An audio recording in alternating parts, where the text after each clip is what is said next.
நான் எனக்குள்ள இருக்கிற ஆசைகள் விருப்பங்கள் எல்லாம் நான் வெளியே தள்ளிட்டு நான் என்ன வெறுமையாக்கி நான் தேவ சமூகத்தில் இருக்கும்போது அவருடைய விருப்பத்தை எனக்குள்ள உருவாக்குவார். அவருடைய செய்கையை கர்த்தர் உண்டாக்குவார். இதுதான் சத்தியம். இது நான் விரும்பிட்டு கர்த்தர் எனக்குள்ள எதை உண்டாக்கிட்டாரு? விருப்பத்தை உண்டாக்கிட்டார். உலகம் முழுவதையும் ஆதாயப்படுத்தி கொண்டாலும் நீ படிச்சவன் தான், நீ பணக்காரன் தான், நீ எல்லாம் ரைட்டு தான், ஆனா தன்னைத்தான் கெடுத்து தன் ஜீவனை நஷ்டப்படுத்தினான். என்ன லாபம்பா? ஒண்ணுமே கிடையாது, ஒண்ணுமே கிடையாது. இதுலதான் தெளிவா இருக்கணும். ஆண்டவர் நீரனை உருவாக்கும், நீரனை நடத்தும். பாருங்கள், ஈசாக்கு தியானம் பண்ணிட்டு இருக்கிறான், ஜெபம் பண்ணிட்டு இருக்கிறார். ஆபிரகாமின் வேலைக்காரன் யாரை அழைக்க போயிருக்கிறார்?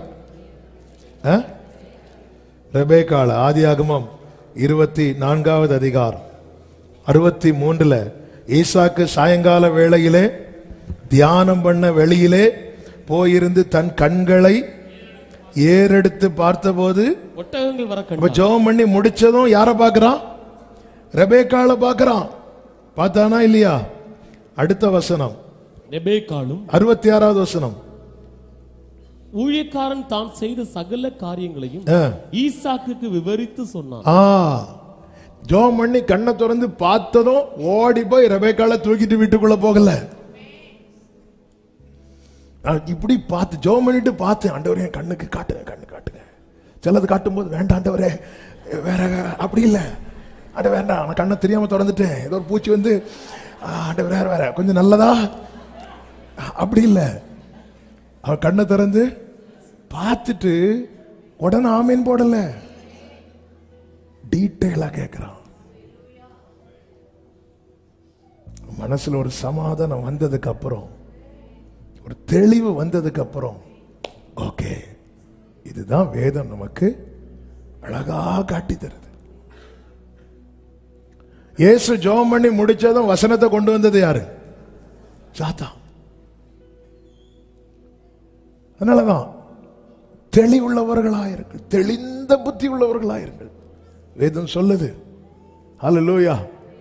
கர்த்தருக்கு மகிமை உண்டாவதாக.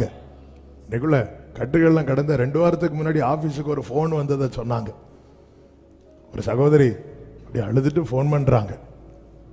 எதுக்கு போன் பண்ண, என்ன எதுக்குமா ஜெபம் பண்ணணும்? அதாவது என் பையன் 12th படிக்கிறான்.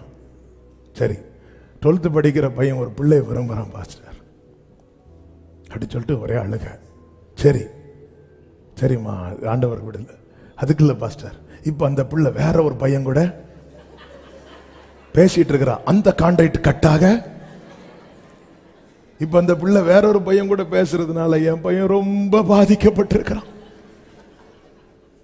ஆபீஸ்ல இருக்கிற ஒரு போனை வச்சுட்டு இதுக்கு நான் எப்படி ஜெபம் பண்ணேன்னு தெரியாம, இதுக்கு நான் எப்படி, அவங்க வருத்தத்தை பாத்தீங்களா?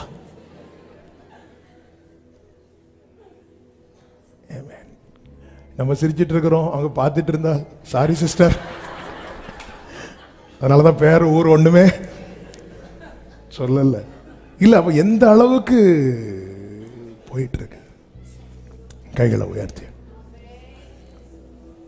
இப்படிப்பட்ட கட்டுக்குள் இருக்கிற பிள்ளைகளுக்கு கர்த்தர் விடுதலை கொடுக்கும்படியா இயேசுவின் அதிகாரமுள்ள நாமத்துல ஆண்டவர் நீர் ஆயத்தம் பண்ணின நன்மைகளை விட்டு தட்டி விழ வைக்கிற, ஆண்டவரை வெளியே கொண்டு வர நினைக்கிற சத்துருவின் எல்லா திட்டங்கள், சூழ்ச்சிகள், ஆண்டவர் அவனுடைய எல்லா தந்திரங்கள் இந்த நேரத்தில் இயேசு கிறிஸ்துவின் அதிகாரமுள்ள நாமத்தில் சுட்டரிக்கிறோம், சுட்டரிக்கிறோம், சுட்டரிக்கிறோம்.